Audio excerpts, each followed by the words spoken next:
Hola, en el video anterior discutimos un poco sobre qué cosa era la sociología. Era una pequeña introducción. Ahora iremos un poco más allá. Entonces, ¿qué es la sociología? El estudio y la reflexión sobre la sociedad empiezan quizás desde que el hombre puede reflexionar. Pero el término sociología y su conceptualización como una disciplina científica empieza con los trabajos de Auguste Comte, quien fue un filósofo francés fundador de la escuela positivista. La escuela positivista y su definición es importante para entender el origen de la sociología, porque esta corriente filosófica afirmaba que el único conocimiento auténtico era aquel que seguía el método científico. Y entonces él definió la sociología como una nueva ciencia que iría a descubrir unas leyes para la sociedad.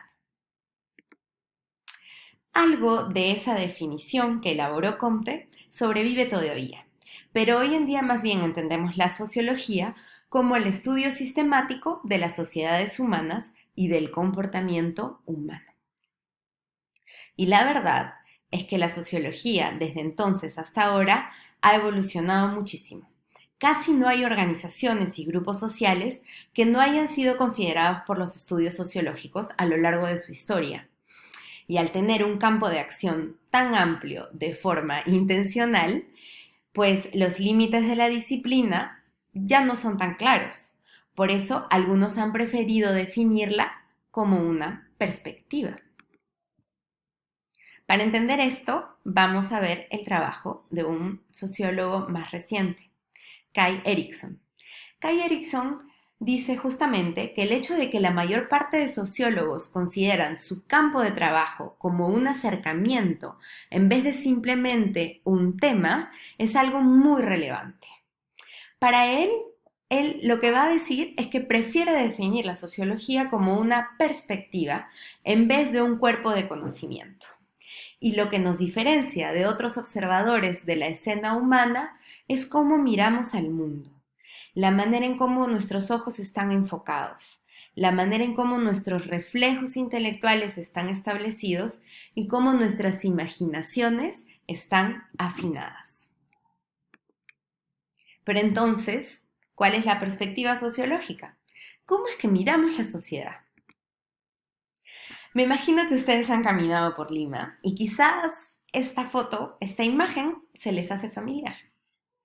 Pues esta foto es una foto de la zona de Gamarra. Y les invito a mirar un poco las imágenes en más detalle. Pueden ver que debajo mío hay alguien llevando un costal. ¿Será que lleva mercancía? Y alguien del otro lado en la pantalla que lleva un chaleco. Parece que está cumpliendo una función de seguridad. Y más adelante en la foto vemos a un chico con un niño. ¿Será su hijo? Bueno, todas estas especulaciones, esto que podemos imaginarnos que está sucediendo, lo vemos a una escala interpersonal. Y lo que imaginamos que puede estar ocurriendo es lo que ocurre a nivel de las relaciones cara a cara, en donde se comparten sentidos de persona a persona. Pero también podemos cambiar de nivel e ir un poco más allá. Imaginemos que hemos subido una azotea muy alta o que estamos usando Google Maps. Podemos ver que esa calle que parecía media caótica, en donde había tanta gente caminando, pues no es tan caótica. Todo el mundo está caminando en la misma dirección. La gente para en un sitio y pasan otros vehículos. En el fondo hay patrones dentro de eso que parecía caótico y a la vez muy estimulante. Entonces, la sociología hace un poco eso. Observa el nivel de la interacción cara a cara, pero también empieza a dilucidar patrones, cosas que se repiten, y puede llegar tal vez a establecer vínculos entre esos patrones a nivel que va más allá de una sola sociedad. Pero ahora pensemos más bien en una práctica común o en un objeto. Pensemos en el hecho de tomarnos una taza de café. No sé si ustedes, pero yo todas las mañanas las empiezo con una taza de café. En mi vida cumple una función, despertarme, sentir que empieza mi mañana, es parte de mi rutina personal. Es un primer paso esencial para comenzar el día. Pero el café de la mañana probablemente esté seguido por alguno de la tarde. Mientras leo un libro o preparo una clase, puedo tomarme un café y hacer una llamada de Skype y socializar. Además, seguramente han notado que el café es amargo y la primera vez que lo tomaron no les gustó tanto. O sea, que el gusto por el café es un gusto aprendido y no a todas las personas les gusta. Y además, su efecto es estimulante. En realidad, como el alcohol, el café es una droga aceptada socialmente, mientras que la marihuana, por ejemplo, no lo es. Sin embargo, hay culturas que toleran el consumo de la marihuana e incluso el de la cocaína, pero no les parece bien tomar alcohol. A los sociólogos nos interesa saber por qué existen estos contrastes, tanto en el gusto individual y cómo se aprende, como a nivel de lo que es tolerado entre diferentes sociedades. Finalmente, el acto de beber una taza de café implica que detrás de ello se haya producido toda una cadena de relaciones que nos permiten acceder a él. En realidad el proceso, es el resultado de un proceso social y económico.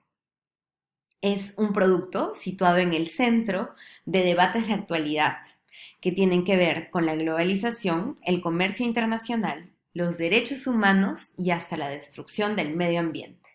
¿Por qué? Porque la producción del grano del café puede ocasionar deforestación. Es decir, por ejemplo, en el Perú, un bosque puede haber sido reemplazado por una plantación de árboles de café.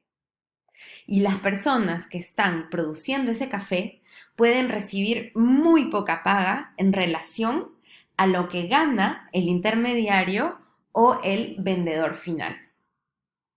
Estas relaciones desiguales dentro de un comercio internacional son cosas que se debaten, así como también si los derechos de las personas a lo largo de esta cadena de producción han sido respetados. En definitiva, tomar un café, que puede sonar un elemento específico, no es algo tan simple. Todas esas cosas son cosas que la sociología estudiaría. Y algo que nos permite entenderlas es la imaginación sociológica, que nos permite darnos cuenta que muchos acontecimientos que parecen preocupar o tocar únicamente a un individuo y su experiencia, en realidad tienen que ver con asuntos mucho más generales. Y aquí vamos a hacer una pequeña introducción al trabajo de Mill, otro colega nuestro, un sociólogo. ¿Qué quiere decir la imaginación sociológica? Pues la imaginación sociológica es aquello que nos permite captar la historia y la biografía y la relación entre ambas dentro de la sociedad. Bueno, para entender esta cita, consideremos otra cita más, que está justo abajo. Y pensemos en el desempleo. Pues el desempleo es algo que ocurre, ¿no es cierto?, en muchas sociedades. Entonces, cuando en una ciudad de 100.000 habitantes solo carece de trabajo una persona, esto puede constituir su inquietud personal. Y para aliviarla, atenderemos propiamente al carácter de aquella persona, a sus capacidades y a sus oportunidades inmediatas. Pero cuando en una nación de 50 millones de trabajadores, 15 millones carecen de trabajo, eso constituye un problema al que no podemos encontrarle solución dentro del margen de oportunidades abiertas a un solo individuo. Ahí se evidencia que hay un problema que no está bajo la estructura de oportunidades de un individuo, sino de las estructuras de oportunidades en general de la sociedad. Entonces, tanto el enunciado correcto del problema como el margen de soluciones posibles nos obliga a considerar las instituciones económicas y políticas de la sociedad en cuestión y no meramente la situación y el carácter de los individuos sueltos. ¿Mm? ¿Qué nos quiere decir Mill aquí? Que, bueno, uno puede observar la biografía de un individuo y esto es muy válido, pero de lo que se trata es de ponerla en un contexto más general, el contexto de lo que podemos llamar historia. Si algo ocurre con un individuo y no le ocurre a sus demás pares, pues entonces podemos entenderlo a nivel del individuo. Pero si es algo que es compartido por varios, probablemente hay que entender instituciones más amplias como estructuras sociales, estructuras económicas, estructuras políticas. Vayamos ahora a un ejemplo que nos afecta mucho en una sociedad como la peruana, la violencia de género. Pues la violencia de género afecta personalmente a muchísimas mujeres y no a todas. Y es algo que pues nos preocupa en nuestra vida cotidiana. Por ejemplo, cuando salen de una fiesta, probablemente le den su número a sus amigas, a sus amigos, y ellos esperan que les escriban un mensaje de WhatsApp para saber que ya llegaron bien. O su papá les pide que les den, que estén con su teléfono y que les escriban cuando salgan de la fiesta. Pues esto, que parece ser tan individual, ¿no es cierto? Que parece ser algo de la vida propia de uno, en realidad es algo que está en la vida cotidiana de muchos, ¿no? Entonces, la sociología lo que nos puede ayudar es a entender cuáles son los factores sociales que se repiten, cuáles son los patrones y qué tipo de políticas públicas pueden ayudar a cambiar esos patrones. Entonces, por ejemplo, la sociología puede aconsejar a las políticas que se hacen hoy en día para proteger a las poblaciones vulnerables, por ejemplo, los centros de emergencia mujer, si están funcionando bien y cómo y por qué. O sea, si están atacando los problemas sociales que están pretendiendo tratar. Estos son, bueno, dos ejemplos distintos en donde podemos ver cómo funciona tanto la parte analítica como la parte de aplicación. ¿Qué hemos visto en este video entonces? Pues, ¿qué es la sociología y qué hace? Hemos introducido la perspectiva sociológica y hemos introducido también cómo se aplica. Nos vemos en el siguiente video para entender cuáles son los mayores paradigmas de la sociología.